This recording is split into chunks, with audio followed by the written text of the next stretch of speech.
উপস্থিত হতে পেরেছি। শতকোটি দরুদ ও সালাম প্রেরণ করছি মানবতার মুক্তির দূত, মাজলুম মানবতার মহান শিক্ষক, শোচিত নির্যাতিত নিপীড়িত জনতার মুক্তির দিশারি সৈয়দুল মুরসালিন খাতামান নবিয়্যিন রাহমাতাল লিল আলামিন হযরত নবী মুহাম্মদুর রাসূলুল্লাহ সাল্লাল্লাহু আলাইহি ওয়াসাল্লামের উপর বর্ষিত হোক অসংখ্য দরুদ ও সালাম। আল্লাহ রাব্বুল আলামিন সৃষ্টির শ্রেষ্ঠ জীব মানুষ আল্লাহ মহাগ্রন্থ আল কোরআনে ঘোষণা করেছেন, ওয়ালাকাদ কাররামনা বনি আদম, আমি বনি আদমকে সমস্ত সৃষ্টির উপরে শ্রেষ্ঠতা দান করেছি। আমরা মানুষ সম্পর্কে সবসময় ভালো ধারণা পোষণ করব। আজকে আমি যে বিষয়টি নিয়ে আলোচনা করব, আমি সূরা হুজরাতের 12 নম্বর আয়াতের কিছু অংশ তেলাওয়াত করেছি। আজকের আলোচনার বিষয় হচ্ছে সন্দেহ পোষণ করা। আমাদের মধ্যে একজন আরেকজনকে সন্দেহ পোষণ করে থাকি, সন্দেহ করা, মন্দ ধারণা পোষণ করা, কুধারণা পোষণ করা, এটা কিন্তু আমাদের মধ্যে ব্যাপকভাবে বিরাজমান। এই সমস্যাটা আমাদের মধ্যে ব্যাপকভাবে রয়েছে। বিষয়টা জীবন ঘনিষ্ঠ, মানুষের জীবনের সাথে ওতপ্রোতভাবে জড়িত। অতএব বিষয়টা সম্পর্কে আমাদের একটু ধারণা থাকা উচিত। সন্দেহ এটা একটা মারাত্মক জিনিস। সন্দেহ করা যাবে না এরকম না, ধারণা করা যাবে না এরকম না, ধারণা করা যাবে, সন্দেহ পোষণ করা যাবে। তবে সন্দেহকে দুই ভাগে ভাগ করা হয়েছে। একটা হচ্ছে ধারণাটা দুই রকম, একটা হলো কুধারণা করা, আর একটা হলো ভালো ধারণা পোষণ করা, নেগেটিভ ধারণা পোষণ, আর একটা হলো পজিটিভ ধারণা পোষণ।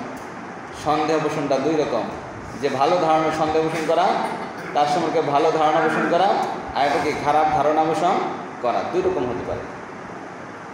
আল্লাহ রাব্বুল আলামিন সূরা হুজরাতের এই 12 নম্বর আয়াতে মন্দ ধারণা পোষণ করতে নিষেধ করেছেন। আমরা কম বেশি সবার মধ্যে সন্দেহ কাজ করে। ভাই ভাইকে সন্দেহ করে, ছেলে বাপকে সন্দেহ করে, বাপ ছেলেকে সন্দেহ পোষণ করতে পারে, স্বামী স্ত্রী ঘনিষ্ঠ একজন আরেকজনকে সন্দেহ করে, বিভিন্ন বিষয়ে সন্দেহ পোষণ করে, প্রতিবেশী প্রতিবেশীকে সন্দেহ পোষণ করে, দেশের জনগণ সরকারকে সন্দেহ পোষণ করে, সরকার জনগণ নিয়ে সন্দেহের মধ্যে থাকে। সকল স্তরেই সন্দেহের এই প্রভাবটা সকল স্তরের মধ্যেই রয়েছে। এই সন্দেহ এমন একটা জিনিস, যদি কোনো মানুষের মধ্যে এটা বদ্ধমূল হয়ে যায়, দেখা যায় সন্দেহের কারণে যিনি সন্দেহ পোষণ করছেন কোনো একটা বিষয় মনের মধ্যে পুষে রাখা, দেখা যায় সে নিজে অসুস্থ হয়ে যায়। এরকমও কিন্তু আছে। একটা বিষয় সে ভাবতে ভাবতে কারো সম্পর্কে একটা মিথ্যা ধারণা পোষণ করতে করতে নিজেই অসুস্থ হয়ে যায়। এরকম কিন্তু হয়।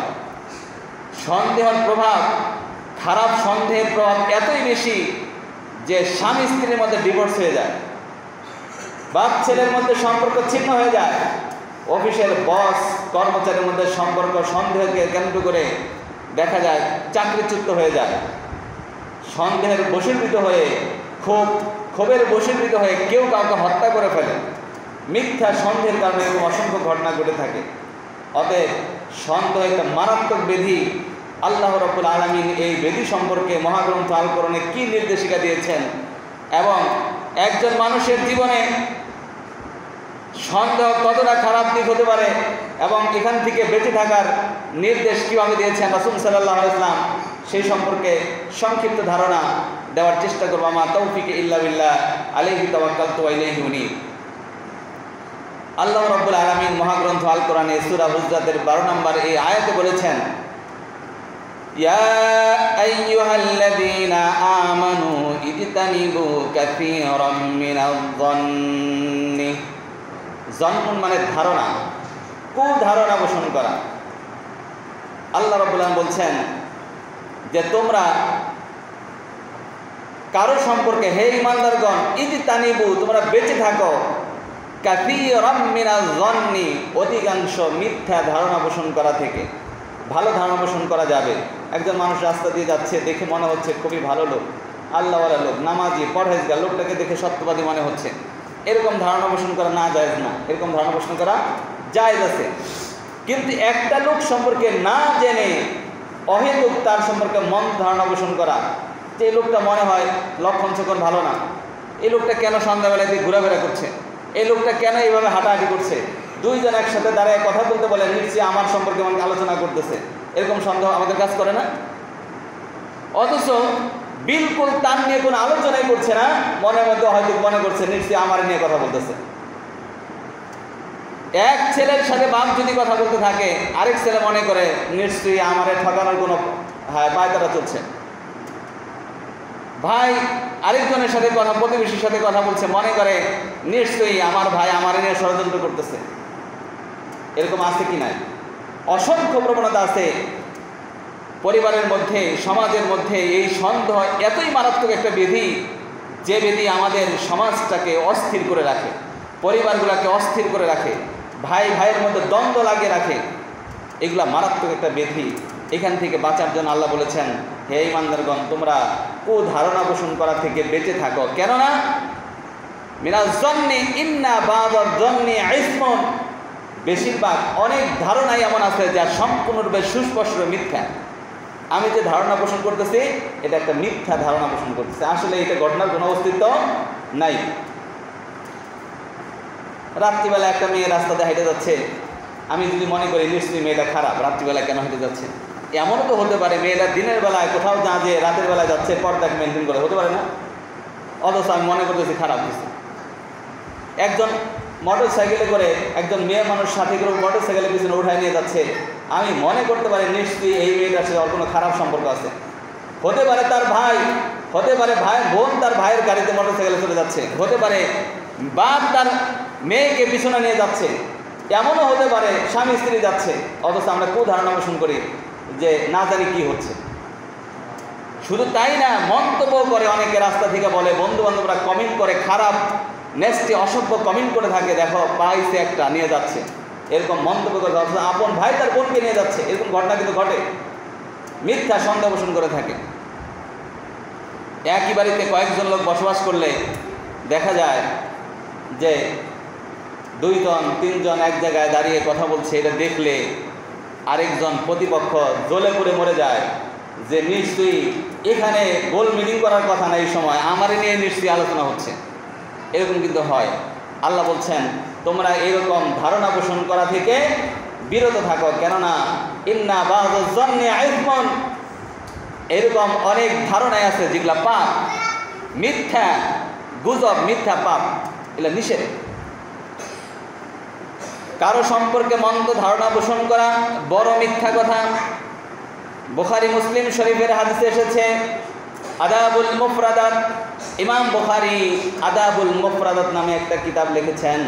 সেই কিতাবের মধ্যে ইমাম বুখারী তার হাদিসটা নিয়ে এসেছেন। বুখারী শরীফের মধ্যে হাদিসটা এসেছে, রাসূল সাল্লাল্লাহু আলাইহি ওয়াসাল্লাম বলেন, ওয়া আন আবি হুরায়রা রাদিয়াল্লাহু তাআলা আনহু قال قال رسول الله صلى الله عليه وسلم ইয়াকুম ওয়াযান্ন ফাইন্না যান্না আকযাবুল হাদিস। রাসূল বলছেন তোমরা ধারণা পোষণ করা থেকে, মিথ্যা ধারণা পোষণ করা থেকে বেঁচে থাকো। তোমরা মানুষ সম্পর্কে মিথ্যা ধারণা পোষণ করা থেকে বেঁচে থাকো। এই যে ওয়াজ হচ্ছে, এটা কিন্তু শুধু শুক্রবার দেখে ওয়াজ হয় এটা না, কিন্তু এটা আমাদের জীবনের সাথে রিলেটেড। এটা শোনার পরে আমাদের আমলে নিয়ে আসা উচিত যে অহেতুক ধারণা পোষণ করা দরকার, তো ওয়াজ করা দরকার, ওয়াজ করে, শুক্রবারে তোমার খুতবা দেওয়া দরকার, খুতবা দেয়। তো এরকম যদি মনে করি তাহলে কিন্তু হবে না। একটা বিষয় নিয়ে আমি যখন আলোচনা করছি আমাদের মনে রাখতে হবে এটা শরীয়তের বিধান, আমাকে এখান থেকে বেঁচে থাকতে হবে। রাসূল সাল্লাল্লাহু আলাইহি ওয়াসাল্লাম বলেছেন ইয়াকুম, তোমরা বেঁচে থাকো, যন্না ধারণা পোষণ করা থেকে, মিথ্যা ধারণা পোষণ করা থেকে বেঁচে থাকো। ফাইন্না যন্না আকযাবুল হাদিস, কেননা মিথ্যা ধারণা করা সবচেয়ে বড় মিথ্যা কথা। কারো সম্পর্কে ধারণা পোষণ করা, অহেতুক ধারণা পোষণ করা, এটা কি সবচেয়ে বড় মিথ্যা কথা। আকযাবুল হাদিস, আকযাবুল শব্দটি ইসলাম তাফসীরের সিগা। যেমন আমরা বলি আল্লাহু আকবার, আল্লাহ সবচেয়ে বড়, আল্লাহ সবচেয়ে বড়, সবচেয়ে মহান। মিথ্যা কথার ক্ষেত্রে আল্লাহ এমন, রাসূল এমন শব্দ ব্যবহার করতেন আকযাবুল হাদিস, আকবারু আকযাবু, মিল কিন্তু আছে। এমন বড় মিথ্যা কথা, সবচাইতে বড় মিথ্যা কথা। আকযাবুল হাদিস মানে কি? সবচাইতে বড় মিথ্যা কথা। রাসূল সাল্লাল্লাহু আলাইহি ওয়াসাল্লাম এরপর বলেছেন, ওয়ালা তাজাসসু, তোমরা অন্যের দোষ ত্রুটিকে খুঁজে বেরিও না। ওয়ালা তাজাসসু ওয়ালা তাহাসসু ওয়ালা তাজাসসু, তোমরা গোয়েন্দাগিরি করো না। একটা ধারণা পোষণ করেই আমি তার পিছে লেগে গেলাম যে কি আলোচনা করলো, কি কথা বললো, খোঁজা শুরু করে দিলাম। রাসূল বলছে তোমরা এমনটা করো না, গোয়েন্দাগিরি করো না। ওয়ালা তানাজাসু, তোমরা অহেতুক দর কষাকষি করো না। বাজারে যে আপনি কিনবেন না, অকারণে দাম জিজ্ঞাসা করেন, ভাই এর দাম কত গো, এটা দাম কত গো, এটা কি 50 টাকায় দিবেন, 500 টাকায় দিবেন, দাম করলেন অকারণে। রাসূল নিষেধ করেছেন, ওয়ালা তানাজাসু, তোমরা অহেতুক দর কষাকষি করো না, অহেতুক দর কষাকষি করো না। আমাদের স্বভাব আছে, অনেকেরই স্বভাব আছে, বাজারে যাবে, সাহাবীদের স্বভাব ছিল একটু ভিন্ন। আব্দুল্লাহ ইবনে ওমর রাদিয়াল্লাহু তাআলা আনহু বাজারে যেতেন, আগে ভাগে বাজারে যেতেন। বাজারে যাচ্ছে বলে, তুমি তো কিছু কিনো না, খালি বাজারে যাও, একদিক থেকে যাও আর একদিক থেকে বের হয়ে আসো। ঘটনা কি, তুমি বাজারে কেন যাও? বললো যে আমি কিনি না, কিন্তু আমি আলাদা একটা উদ্দেশ্য নিয়ে যাই। কয় কি উদ্দেশ্য? কয় আমি বাজারে এত মানুষ একত্রিত হয়, যা রাস্তাঘাটে এত মানুষ পাই না, বিধায় আমি ভাবি যে বাজারে যাওয়ার সময় যত মানুষের সাথে দেখা হয় প্রত্যেককে আমি সালাম দিই, পরিচিত অপরিচিত সবাইকে সালাম দিই, শান্তির জন্য দোয়া করি। এই সুযোগটা আমি কোথাও পাই না, এই জন্য হাটে বাজারে যাই। আমি কিছু কিনি না, কিন্তু হাটে বাজারে যাই কি করার জন্য? শুধু সালাম দেওয়ার। আর আমরা যাই কি? রাসূল সাল্লাল্লাহু আলাইহি ওয়াসাল্লাম বলেছেন, আহাব্বু বিলাদি ইলাল্লাহি মাসজিদুহা ওয়া আবগাযু বিলাদি ইলাল্লাহি আসওয়াকুহা, আল্লাহর কাছে সবচেয়ে প্রিয় জায়গা হলো মসজিদ, আর সবচেয়ে অবস্থানের জায়গা হলো হাট বাজার। হাট বাজারে আমরা শুধু দুনিয়ার স্বার্থে যাই, পরকালের স্বার্থে যাই না। সাহাবায়েরা যেত হাটে, কিন্তু সেটা তাদের উদ্দেশ্য একদম ভিন্ন রকম। তো রাসূল সাল্লাল্লাহু আলাইহি ওয়াসাল্লাম বলেছেন, ওয়ালা তানাজাসু, তোমরা অহেতুক দর কষাকষি করো না। ওয়ালা তাহাসাদু, অহেতুক তোমরা সন্দেহ করে কারোর সাথে হিংসা পোষণ করো না। অহেতুক সন্দেহ করে হিংসা করি, আমরা করি না? এরকম আছে না যে নিশ্চয়ই ও আমার ভালো দেখতে পারে না, ও আমারে আর চোখে তাকাইছে, এই সকালবেলায় তো আর এই রাস্তা যাওয়ার কথা না, কেন এই রাস্তা যাচ্ছে? নিশ্চয়ই আর কোনো কুমতলব আছে কিনা? এরকম সমস্যা আছে কিনা আমাদের সমাজে?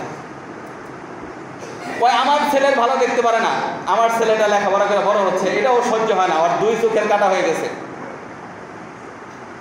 আবার এরকম আছে বলে যে ওর ছেলে লেখাপড়া করলে কি জীবনে চাকরি পাবে না, যদিও লেখাপড়া করে পাস করছে, লেখাপড়া করলে কেউ পাস করতে পারবে না, পাস করলে কি চাকরি পাবে না।